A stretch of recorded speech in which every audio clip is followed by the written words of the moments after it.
इस दौरान प्रधानमंत्री ने कहा कि ये मेरे बॉस हैं और मैं एक कार्यकर्ता हूं उनके लिए। कौन बॉस है और कौन कार्यकर्ता है तो सारा देश देख रहा है। अभी उनकी पार्टी का अंदरूनी मामला है, इसके ऊपर हमें बोलने की आवश्यकता नहीं है। बस इतना जरूर दिखाई देता है कि उनको अध्यक्ष कैसा चाहिए उन्होंने अपना बना लिया। जब लोगों को संबोधित कर रहे थे तो उस दौरान उन्होंने कहा कांग्रेस पर हमला बोलते हुए कि जिस तरह से आप लोगों का पतन हुआ है उसकी समीक्षा जब करने बैठेंगे तो पता लगेगा कि एक परिवार इसके पीछे कारण है और उस परिवार का कब्जा रहा है वर्षों तक। उस परिवार से इतना डर क्यों लगता है कि आप उसी परिवार को बोलते रहते हो? एक बार आकर उस परिवार पे चर्चा ही कर लो, खुलकर चर्चा कर लो। आपको पता चल जाएगा कि उस परिवार ने कितनी शहादत दी है, उस परिवार ने किस तरह से देश को बनाने का काम किया है। जब देश आजाद हुआ था तो किस हालात के अंदर उस परिवार ने देश को संभाला था, और जहां उसने लाके खड़ा किया था आपने उसको गिरा दिया है। आज अर्थव्यवस्था डूबने के कगार पर है। आप 6.5% IMF ने डेटा दे दिया तो आप उसके ऊपर झूम रहे थे, लेकिन वो 5 ट्रिलियन इकोनॉमी का क्या हुआ जिसके लिए आप बार बार बोल रहे थे?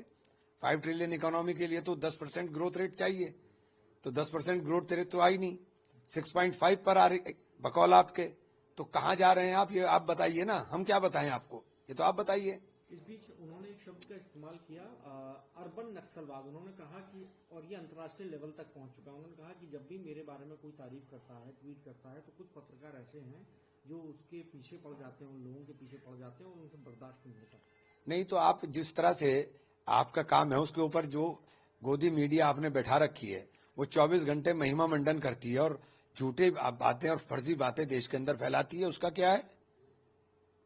शंकराचार्य को लेकर जो विवाद शुरू हो रहा है सर, कैसे आप देखते हैं? क्योंकि एक यूपी सरकार की ओर से एक नोटिस भी जारी किया गया उनके नाम पे। देखिए, शंकराचार्य जी का जिस तरह से अपमान हो रहा है, और जब ये हिंदुत्व की बात करते हैं तो 4 शंकराचार्य हैं और 4 शंकराचार्यों में से एक शंकराचार्य उनको ये विवादित करने का प्रयास करते हैं। और शंकराचार्य का पद कोई संवैधानिक पद तो है नहीं, ये तय करने का काम सरकार करेगी। वो पद तो प्योर धार्मिक है और धार्मिक मान्यताओं पे उनको मिलता है और धार्मिक मान्यताओं के अनुसार ही वो चलते हैं। क्या संतों का इतना अपमान कभी देश के अंदर हुआ है जितना अपमान अब हो रहा है? एक संत 30 घंटे से अनशन पर है, आप उसकी बात करने के बजाय आप नोटिस जारी कर दोगे? कितना अपमान करेंगे संतों का भी। नोएडा में एक युवक की जिस तरह से मृत्यु हुई है उसमें लापरवाही के कारण कई लोगों को, देखिए वो बेचारे की मौत हो गई और सबसे दर्दनाक है बाप सामने खड़ा रहा और बेटा चिल्ला करके डूबने के लिए बचाने की गुहार कर रहा था और उसकी डेथ हो गई। इससे ज्यादा घनघोर लापरवाही कोई हो नहीं सकती।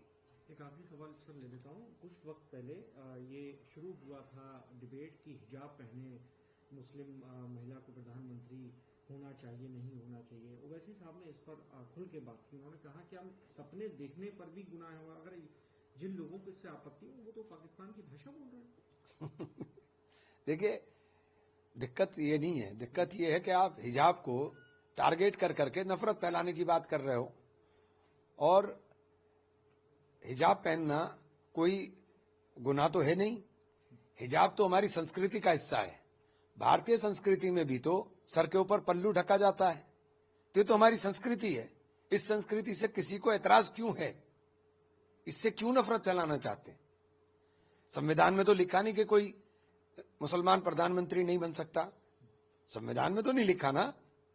तो फिर ये इस तरह की बातें करने से कोई हासिल नहीं होता ना। वैसे साहब जबरन हिजाब को बीच में लेके आ रहे हैं क्योंकि ये बात पहले भी उठी। इसकी कोई आवश्यकता नहीं है। देखिए, इसकी कोई आवश्यकता नहीं है।